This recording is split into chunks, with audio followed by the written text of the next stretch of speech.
بسم اللہ الرحمن الرحیم۔ ابھی انشاءاللہ ہم کسب حلال یعنی حلال روزی کمانا، اس پر ہم قرآن حدیث کی روشنی میں بات کریں گے۔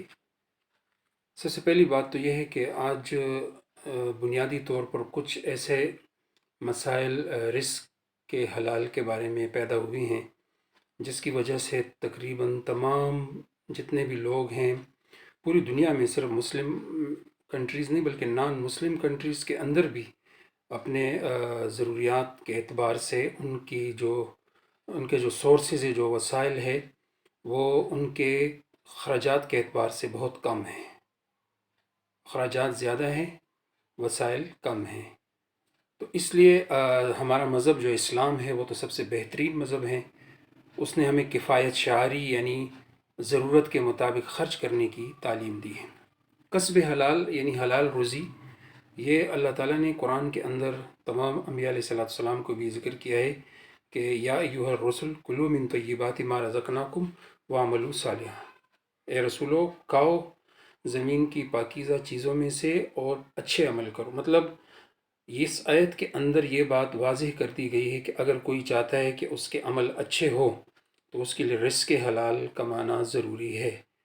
رزق حلال سے انسان کا عمل صحیح ہو جاتا ہے۔ اگر کسی کے اعمال کے اندر نجاست ہے، گندگی ہے، اس کے عمل جو ہے وہ غیر شرعی ہے اور گناہ زیادہ ہیں، تو اس کا مطلب ہے کہ اس کے رزق یعنی کمائی کے اندر مسئلہ ہے، وہ صحیح نہیں ہے۔ پاک رزق یعنی کسب حلال، یہ اللہ تعالیٰ نے انبیاء علیہ السلام سے اس کا آغاز کیا ہے۔ پہلے نبی حضرت آدم علیہ السلام تھے۔ وہ جب دنیا میں اللہ تعالیٰ نے ان کو بھیجا تو آدم علیہ السلام کو اللہ تعالیٰ نے شریعت بھی دی اور ساتھ میں یہ بھی کہا کہ اب جاؤ زمین کے اندر محنت کرو اور میری طرف سے تمہیں ہدایت آئے گی، اور پھر اس ہدایت کے مطابق تم نے بھی رہنا ہے، اور جس نے اس کی پیروی کی ان کے لیے کوئی مسئلہ نہیں۔ فَإِمَّا يَأْتِيَنَّكُم مِّنِّي هُدًى فَمَن تَبِعَ هُدَايَ فَلَا خَوْفٌ عَلَيْهِمْ وَلَا هُمْ يَحْزَنُونَ۔ آدم علیہ السلام کھیتی باڑی کرتے تھے، زمینداری جسے کہتے ہیں وہ کرتے تھے۔ اس طرح سے نوح علیہ السلام جو ہے وہ ترکان تھے یعنی لکڑی کا کام کرتے تھے۔ داؤد علیہ السلام لوہار تھے یعنی لوہے کا کام کرتے تھے۔ اور اسی طرح سے پیغمبر داؤد علیہ السلام لوہے کا کام یعنی لوہے سے وہ چیزیں بناتے تھے، اور ساتھ میں نبی بھی تھے اور بادشاہ بھی تھے۔ ایسے ہی ہمارے نبی صلی اللہ علیہ وسلم جو ہے، جو سب سے آخری نبی ہے، انہوں نے تجارت بھی کی اور اس طرح سے مال مویشی بھی پالیں۔ تجارت کے ذریعے انہوں نے ایک مقام، ایک نام حاصل کیا جس سے متاثر ہو کر دیانتداری سے عرب کی جو سب سے مالدار اور سب سے پاکیزہ خاتون تھیں حضرت خدیجۃ الکبریٰ رضی اللہ عنہا، انہوں نے اپنے غلام کو بھیجا آپ کی تجارت سے متاثر ہو کر کہ ذرا تحقیق کریں کہ جس کے دیانتداری کے بڑے چرچے ہیں۔ تو وہ پھر آپ سے متاثر ہوئی اور انہوں نے آپ سے نکاح کیا۔ ایسے ہی زکریا علیہ السلام درزی تھے۔ تب تقریباً تمام انبیاء علیہ السلام نے کسب حلال یعنی محنت سے کمائی کی ہے، اور اس میں برکت بھی ہے۔ حدیث نبوی صلی اللہ علیہ وسلم ہے، الکاسب حبیب اللہ، محنت کر کے کمانے والا یہ اللہ کا دوست ہوتا ہے۔ اور ایک حدیث نبوی صلی اللہ علیہ وسلم، من طلب الدنیا حلالا، کہ جو بندہ محنت کرے اور حلال طریقے سے دنیا کمائے تو اس نیت سے استخفاف عن المسئلہ کہ لوگوں کے سامنے وہ سوال نہ کرے، بھیک نہ مانگے لوگوں سے، اس نیت سے وہ کمائی کرے۔ تعطفاً علی جارہ، اور اس نیت سے کہ اپنے پڑوسیوں میں بھی جو غریب ہو ان پر بھی خرچ کرے۔ سعیاً علی اہلہ، اور اس نیت سے بھی کہ اپنے اہل و عیال، اپنی بیوی بچوں کے نان نفقہ کو بھی پورا کرے۔ یہ تین نیتیں جب کر کے وہ کمائی کرتا ہے تو روز قیامت جب وہ موت کے بعد اللہ سے ملے گا، لقی اللہ یوم القیامہ وجہ مثل القمر کلیلۃ البدر، تو اس کا چہرہ 14ویں رات کے چاند کی طرح چمکے گا۔ مطلب حلال روزی سے جو کمائی ہے وہ اللہ کے ہاں اتنی محبوب ہے کہ اس کی موت بھی شہادت والی ہوتی ہے اور حشر بھی خوبصورت چہرے کے ساتھ ہوگا۔ کسب حلال اتنی زبردست چیز ہے کہ جن گھروں کے اندر تھوڑا ہو لیکن حلال کا ہو تو ان کی اولاد کے اندر بھی ان کے اثرات پائے جاتے ہیں۔ جن گھروں کے اندر تھوڑا ہو لیکن حلال کا ہو ان کی رزق کی تنگی کبھی نہیں آتی۔ کفایت شعاری یعنی ہمارے مذہب نے کفایت شعاری کی تعلیم دی ہے کہ ضرورت سے زیادہ نہ ہو، ضرورت کے مطابق ہو، اور ضرورت کے مطابق ہر انسان خوب سمجھتا ہے۔ ہم نے آج کے دور میں اپنے خراجات کو اتنا لامحدود کر دیا ہے کہ جس کی وجہ سے ہمیں بے شمار کھانے، بے شمار لباس، بے شمار اس طرح غیر ضروری چیزیں، جس کی وجہ سے ہمیں کافی مسائل سامنے آئے ہیں۔ اور روز افزوں آپ دیکھتے ہیں کہ ہمارے ہاں جو مہنگائی کا مسئلہ پیدا ہوتا ہے، اور جو دوسرے کمانے کے ذرائع نہ ہونے، لوگوں کی کثرت اور کمانے کے ذرائع کی کمی، تو اس کی وجہ سے مسئلے کیا پیدا ہوئے؟ چوری، ڈکیتی، اسی طرح سے ایک دوسرے کا حق مارنا، ناپ تول میں کمی، یہ ساری چیزیں ہر طبقے کے اندر موجود ہے، جس کی وجہ یہی ہے کہ ہر بندہ چاہتا ہے کہ میں راتوں رات امیر بن جاؤں۔ امیر کے خواب دیکھتے ہوئے وہ دوسرے کی زندگی برباد کرنے کی سوچتا ہے، تو نہ خود آباد ہوتا ہے اور نہ دوسرے کو آباد ہونے دیتا ہے۔ اسی وجہ سے اعمال صالح بھی نہیں ہوتے۔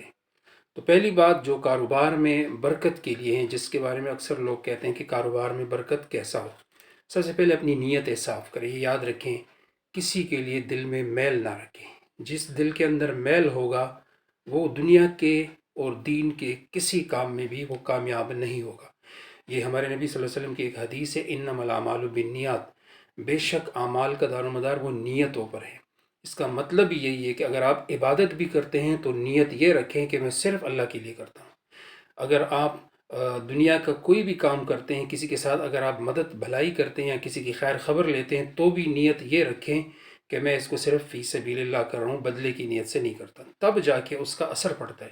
تو اگر آپ کاروبار بھی کرتے ہیں تو محنت بھی کرتے ہیں، چاہے وہ سر پہ بہت بڑا بوجھ اٹھانا ہو، یا وہ بھاگ دوڑ ہو، یا وہ قلم کے ذریعے ہو، کسی بھی ذریعے ہو، اس کو نیت یہ رکھیں کہ یہ میرے ذمے ہے، میرا فریضہ ہے اس کو ادا کرنا، اور میرے ذمے جن کے فریضے ہیں ان کو انجام دینا، نہ کہ اس بات سے کہ میں ہوں اس قابل یا میرے اندر یہ صلاحیت ہے تو میں یہ کر رہا ہوں، بلکہ ہر کام کے اندر خلوص ہونا بہت ضروری ہے۔ یہ کاروبار میں برکت کے لیے بہت ضروری ہوتا ہے۔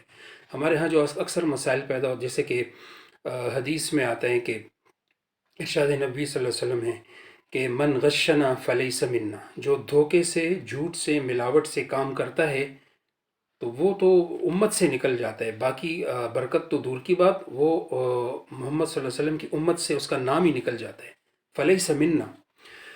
تو آپ دیکھیں سب سے زیادہ ہمارے کاروباری حضرات جو تجارت کرتے ہیں، ان کی تو سب سے پہلی نیت یہی ہوتی ہے، جیسے ابھی رمضان آنے والا ہے تو پہلے سے جو ہے منافع خوروں نے اپنی چھریاں تیز کی ہوگی کہ رمضان کے نام سے جو دوسروں مسلمانوں کا بیڑا غرق کرنا ہے، وہ نیت پہلے سے ہو چکی ہوتی ہے۔ تو آپ دیکھتے ہیں رمضان میں جو مسائل پیدا ہوتے ہیں مہنگائی کے، دوسری چیزوں کے، اس طرح سے چھوٹے پیمانے پر جو چھابڑی فروش جس کو کہتے ہیں، ان کی بھی نیت یہی ہوتی ہے کہ میں نے بہت کمانے ہیں اور بہت سارے لوگوں کو دھوکہ دینا۔ تو آپ دودھ، کسائی، چھوٹے پیمانے پر، بڑے پیمانے پر جو بڑے بڑے تاجر ہوتے ہیں، جو امپورٹ ایکسپورٹ کرتے ہیں، باہر سے جو درآمد کرتے ہیں، اس طرح سے برآمد، یہ سارے ان کی اسی نیت سے کہ زیادہ کرنا ہے اور کم سے زیادہ کمانا ہے۔ تو قرآن میں اللہ تعالیٰ فرماتے ہیں وَيْلٌ لِّلْمُطَفِّفِينَ، بربادی ہے ان لوگوں کے لیے، کس چیز کی؟ جہنم کی، الَّذِينَ إِذَا اكْتَالُوا عَلَى النَّاسِ يَسْتَوْفُونَ، کہ جو لوگوں سے تو خود کوئی چیز لیتے ہیں تو وہ کہتے ہیں کہ پورا دو مجھے، وَإِذَا قَالُوهُمْ أَوْ وَزَنُوهُمْ يُخْسِرُونَ، لیکن جب وہ دوسروں کو کچھ دیتے ہیں تو اس کے اندر دھوکہ اور ناپ تول میں کمی کرتے ہیں، جھوٹ اور جھوٹی قسمیں۔ یاد رکھیں صرف ترازو سے کم تولنا دھوکہ، جھوٹ نہیں ہے، زبان سے بھی کسی کو دھوکہ دے کر اس سے زیادہ کمانا، یہ بھی ترازو کے کمی کا سبب، اور ترازو کے کمی میں یہ آتے ہیں۔ وزنوا بالقسطاس المستقیم، کا وزن کرو لیکن برابر کرو۔ تو یاد رکھیں اگر غریب رو رہا ہے اس وقت کہ میری کمائی میں برکت نہیں، تو وہ بھی دھوکہ کر رہا ہے، اس کی بھی نیت خراب ہوتی۔ اگر امیر رو رہا ہے کہ میرے اوپر اخراجات زیادہ ہیں، تو وہ بھی نیت اس کی غلط ہوتی ہے، وہ حرام کی کمائی سے دوسروں کا بیڑا غرق کر کے اپنی کمائیاں پوری کرنے کی کوشش کرتا ہے، تو یہ سب غلط ہے۔ اب ہم آتے ہیں حلال کمائی کے کون سے ذرائع ہیں جو ہمیں سب سے زیادہ حلال کمائی کی طرف لے جاتے ہیں۔ سب سے پہلی چیز جو ہے وہ ہے باوضو رہنا، الوضو اسلحۃ المومن، حدیث نبی صلی اللہ علیہ وسلم ہے وضو جو ہے یہ مومن کا ہتھیار ہے۔ آپ باوضو رہیں، باوضو سے مراد یہ نہیں کہ اگر آپ کو ضرورت پڑتی ہے ٹوائلٹ کی تو آپ نہ جائیں، ٹوائلٹ وغیرہ پوری کر کے آپ کم سے کم استنجا اور زیادہ سے زیادہ پورا وضو اگر ہو سکے، کم سے کم استنجا میں رہنا بھی یہ وضو کے برکات کے ساتھ شامل ہوتا ہے۔ باوضو رہنے سے ایک تو آپ کے اوپر دولت کی بھوت سوار نہیں ہوگی کہ زیادہ سے زیادہ میں دوسرے سے کماؤں، بلکہ آپ کے اپنے اتنے اس میں برکت ہوگی کہ آپ کو دوسروں کی طرف توجہ ہی نہیں رہے گی۔ تو ایک تو باوضو رہنے سے شیطانی اثرات سے محفوظ رہتا ہے، اور حضور نے کہا یہ مومن کا ہتھیار ہے، یعنی شیطان کے وسوسوں سے اور ان کے ہتھیار سے محفوظ رہتا ہے۔ حضرت بلال حبشی رضی اللہ عنہ کا واقعہ مشہور ہے کہ جب آپ صلی اللہ علیہ وسلم معراج پہ تشریف لے کے گئے تو آسمانوں پر آپ نے جوتوں کی آواز سنی، تو حضرت جبرائیل علیہ السلام سے پوچھا یہ کیسی آواز آپ نے؟ انہوں نے کہا یہ حضرت بلال رضی اللہ عنہ کی زمین پر چلنے کی وجہ سے عرش میں جوتوں کی آواز سنائی دی۔ واپسی پر آپ نے پوچھا تو حضرت بلال رضی اللہ عنہ نے کہا کہ میں باوضو رہتا ہوں، تو اس کے برکات سے اللہ تعالیٰ نے آواز ان کی عرش تک سنائی دی حضور علیہ السلام کو۔ دوسری چیز ہے وہ ہے سورہ واقعہ۔ سورہ واقعہ قرآن کے اندر ایک سورت ہے جس کے بارے میں حضور صلی اللہ علیہ وسلم نے فرمایا من قرأ سورہ واقعہ کل لیت لم تصبہ فاقۃ ابدا، جو ہر رات سورہ واقعہ کی تلاوت کرے گا کبھی اس کو رزق کی تنگی نہیں آئے گی۔ یہ حضرت عبداللہ ابن مسعود رضی اللہ عنہ ایک صحابی تھے، ان کا جب انتقال ہو رہا تھا تو حضرت عثمان رضی اللہ عنہ اس وقت خلیفہ تھے، انہوں نے کہا کہ آپ کی ساری بیٹیاں ہیں، ان کا بیٹا کوئی نہیں تھا حضرت عبداللہ ابن مسعود کا، تو حضرت عثمان نے کہا کہ آپ کی ساری بیٹیاں ہیں، لڑکا کوئی نہیں، تو آپ کے لیے میں بیت المال سے وظیفہ مقرر کروں گا آپ کے بچوں کے لیے آپ کے بعد، تو آپ فکر نہ کریں۔ ان کا مجھے اس کی ضرورت نہیں، نہ میرے بچوں کو، میں نے اپنے بچوں کو یہ سکھایا ہے کہ جو ہر رات سورہ واقعہ پڑھے گا حضور علیہ السلام کی حدیث کے مطابق تو اسے کبھی بھی رزق کی تنگی نہیں آئے گی۔ اسی طرح سے گھر میں کچھ چیزیں ایسی ہوتی ہیں جو رزق کی برکت کا سبب بنتی ہیں۔ اگر آپ تصاویر اویزان، جس گھر کے اندر تصویریں ہوتی ہیں، مطلب تصویریں ایسی جو دیواروں پہ لٹکائی جاتی ہے، چاہے وہ جانور کی ہو انسان کی، اس سے رزق کی تنگی آتی ہے، رحمت کے فرشتے نہیں آتے۔ اس طرح جس گھر کے اندر قرآن کی تلاوت نہیں ہوتی اس سے بھی رزق کی تنگی ہوتی ہے، اگر قرآن کی تلاوت ہو تو اس میں رزق میں برکت آتی ہے۔ اس طرح جس گھر کے اندر بوڑھے ہوتے ہیں اور بچے ہوتے ہیں اس میں اللہ کی طرف سے روزی آتی ہے، جیسے آپ صلی اللہ علیہ وسلم کا ارشاد ہے کہ اللہ تعالیٰ ارشاد فرماتے انکم تنصرون وترزقون بضعفائکم، کہ اللہ کی طرف سے تمہارے گھروں میں روزی آتی ہے تمہارے بوڑھوں ضعیفوں کی وجہ سے اور چھوٹے بچوں کی وجہ سے۔ تو جس گھر میں چھوٹے بچے اور ضعیف ہوتے ہیں، یعنی ان کی خدمت ہوتی ہے، ان کی ضرورت پوری ہوتی ہے، اللہ کی طرف سے روزی وہاں زیادہ آتی ہے۔ اس طرح صدقہ کرنا، یاد رکھیں صدقے سے رزق بڑھتا ہے۔ اگر کوئی غریب بھی ہے تو بھی وہ اپنے بس کے مطابق ضرور صدقہ کرے۔ اس کا اچھا طریقہ یہ ہے کہ تنخواہ دار حضرات مہینے میں 3 حصے کرے اپنے، اس کے ایک اللہ کے نام پر، ایک اپنے گھر کے اخراجات کے لیے اور ایک اپنے ضرورت کے لیے۔ یہ 3 حصے یہ سب سے مناسب طریقہ ہے رزق میں برکت لانے کے لیے۔ اسی طرح سے صاف ستھرا رہنا، صفائی جس کے بارے میں حضور نے کہا الطہور شطر الایمان، صفائی جو ہے ایمان کا حصہ ہے، یعنی آدھا ایمان ہے، اس سے بھی رزق میں برکت آتی ہے۔ گھروں کو صاف رکھنا، کمروں کو صاف رکھنا، جسم کو اور کپڑوں کو، یہ رزق کی برکت کے اسباب ہے۔ دوسروں کی مدد کر کے اس حال میں کہ خود اپنے آپ کو بھوکا رکھے دوسروں کی کرے، اس سے بھی رزق میں برکت آتی ہے۔ جتنا صدقہ آپ زیادہ دیں گے اتنی زیادہ اللہ کی طرف سے رزق آئے گا، کیونکہ من جاء بالحسنہ فلہ عشر امثالہا کے تحت ایک کے بدلے 10 گنا، دنیا میں بھی آخرت میں بھی۔ تو اس لیے رزق کی تنگی کے جو اسباب ہے وہ یہی ہے حرام کمائی، غلط نیت، اور زیادہ سے زیادہ اپنے آپ کو امیر بنانے کے چکر میں دوسروں کا حق مارنے کی جو کوششیں کی جاتی ہے، جیسے سود۔ ہمارے ہاں تو سود کا ایک زبردست رواج بن گیا ہے۔ کرنٹ اکاؤنٹ کے علاوہ بینکس میں جتنے اکاؤنٹ ہوتے ہیں سب میں سود ہیں جو کہ ناجائز ہیں۔ اگر کوئی کہتا ہے اس کے بغیر چارہ نہیں تو یہ اس کی سوچ ہے، اسلام ایسا نہیں ہے۔ کرنٹ اکاؤنٹ رکھیں، نہ ہو تو اپنے پاس رکھو، لیکن سود والے چیز کے بارے میں قرآن نے فَإِن لَمْ تَعْزُمْ، کہ اگر تم نہیں بچتے اس چیز سے تو فَأَذَانُ مِنَ اللَّهِ وَرَسُولِهِ، تو اللہ اور اس کے رسول کی طرف سے اعلان جنگ ہے۔ تو سود سے بچنا بہت ضروری ہے، یہ بھی رزق کی تنگی کا سبب ہے۔ اسی طرح سے فضولیات پہ زیادہ خرچ کرنا رزق کی تنگی کا سبب، حرام چیزوں پہ خرچ کرنا رزق کی تنگی کا سبب، یہ ساری باتیں۔ 5 ٹائم نمازی جو ہوتا ہے اس کے رزق میں بھی برکت ہوتی ہے۔